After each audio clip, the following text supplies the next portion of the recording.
If you're wondering why your marriage feels like there's something missing, you may have been putting your energy into things that aren't having the impact that you want, that your marriage needs. Doing things for your partner is not the same as doing things with your partner. Welcome to the Marriage Motherhood Podcast. I'm your host, Michelle Perda.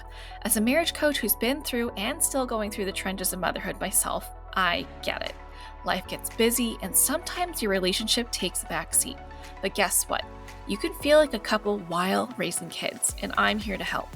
Join me each week here as we dive into the messy but fulfilling world of marriage and motherhood. From navigating conflict to reigniting that spark, we're going to chat about it all. So, if you're juggling mom life with wife life, this podcast is for you. And hey, if you love what you hear, I'd be so grateful if you could rate and review this podcast on your favorite podcast platform. Here's this week's episode. Hello, welcome back to another episode of the Marriage and Motherhood Podcast. Veterans Day inspired this topic. So this week, I'm going to be talking about the illusion of help, the difference between doing tasks and the feeling of togetherness in your marriage. Now, when couples become parents, there's this shift in the way we connect with our spouses. From what used to be date nights, surprise fun, and the just because stuff and planned experiences and gifts, to trying to make it through the day and help each other survive adulting and parenting. I know this was my experience. I know many of my clients have experienced this, and I wouldn't be surprised if this was your experience too. It is insane how your responsibilities exponentially grow once you become parents. And it's not just about taking care of yourself anymore, right? Before it was just about cleaning up after yourself, working, paying the bills, right? And it's become about that, plus taking care of little people, teaching them to be a good human being, guiding them, and then also taking care of them, right? These people who don't always cooperate and make a mess seconds later after you clean up. And it's almost like this, they make it their life purpose to make the biggest mess possible, right? I hope that's not just my kids. My floor is often filled with little Legos that really hurt to step on, okay?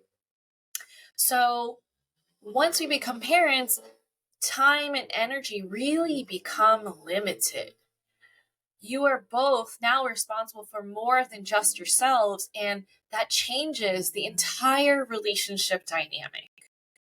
What I've seen in a lot of couples and personally experienced myself is that the focus shifts from togetherness and connection to completing tasks and being helpful to one another, which is great for those of us who have the primary love language as acts of service. We feel so loved and appreciated when others do things for us to make life easier. I know I love it when my husband's like, I got the dishes tonight. You go do whatever you need to do. I'm like, oh my God, thank you so much, right? It feels incredible. However, feeling loved is not the same as feeling connected. Okay, I'm going to repeat that. Feeling loved is not the same as feeling connected. Now, I want you to think back to your childhood.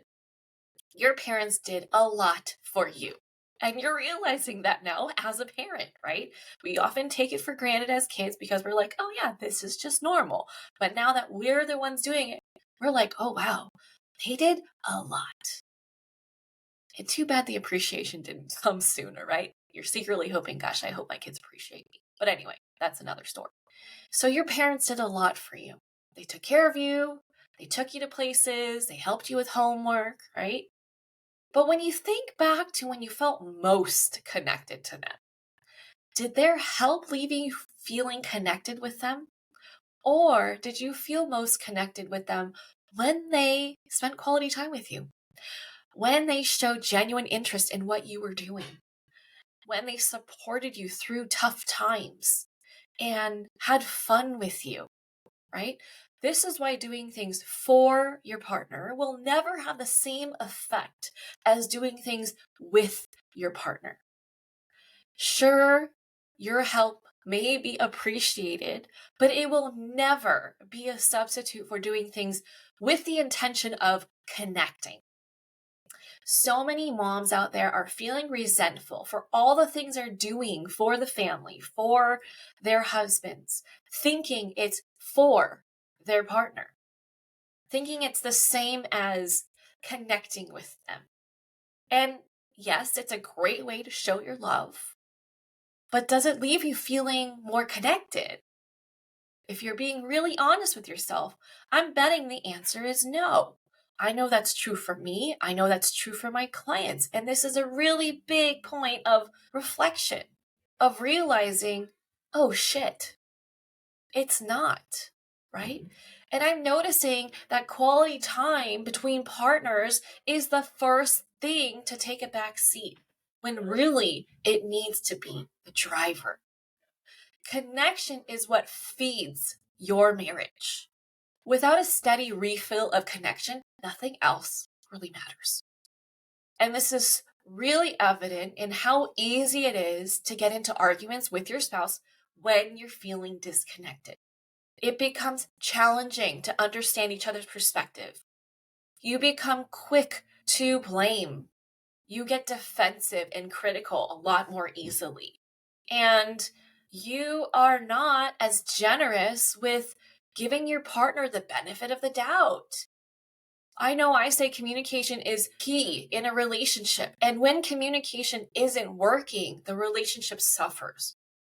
But communication without connection, game over. Doesn't even matter.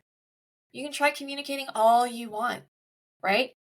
Just think about the difference between when you speak with someone that you love and feel connected to versus your worst enemy, someone you don't have any connection with.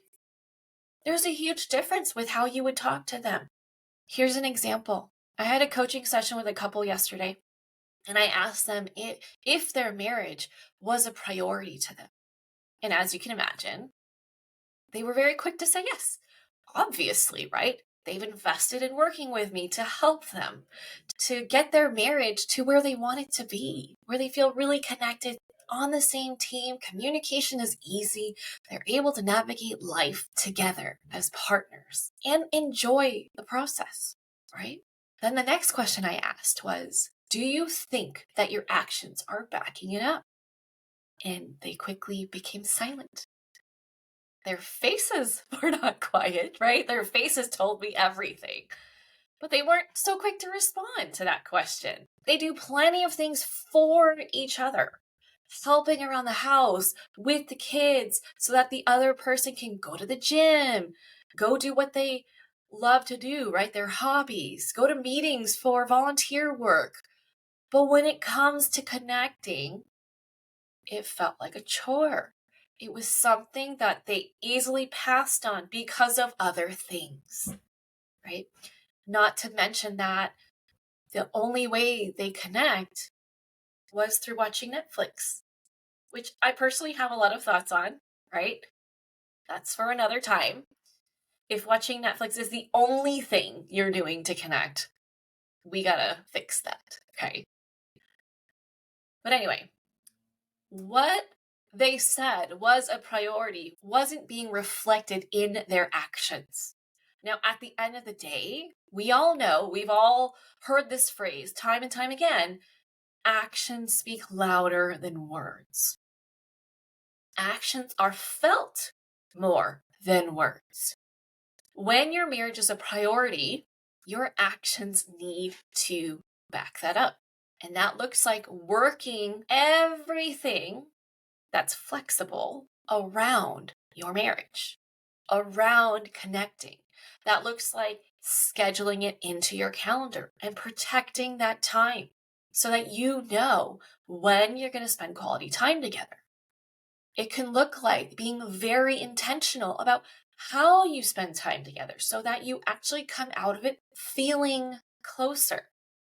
If you're going to spend time together, you better make it worth it. You know that time is limited. You know that energy is limited.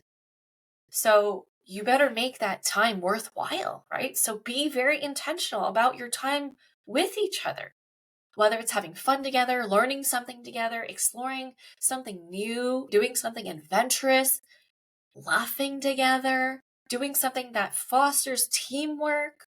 Those are all great ways to strengthen the bond between you two. And it doesn't always have to require leaving the home and needing childcare. You can get really creative here. If you're wondering why your marriage feels like there's something missing, this could be why. You may have been putting your energy into things that aren't having the impact that you want, that your marriage needs.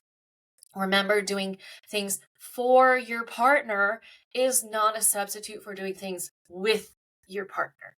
If you were to take away anything from listening to this, it is that, okay? Doing things for your partner is not the same as doing things with your partner. It is not a substitute. So reflect on how you can implement this into your life and get creative. Have fun with it. Brainstorm together. In this situation, 2 heads are better than 1. We prioritize what's important. And if you're being really honest with yourself, think back to when you really, really wanted something. You made it happen. We can get pretty damn resourceful when it's something that matters to us.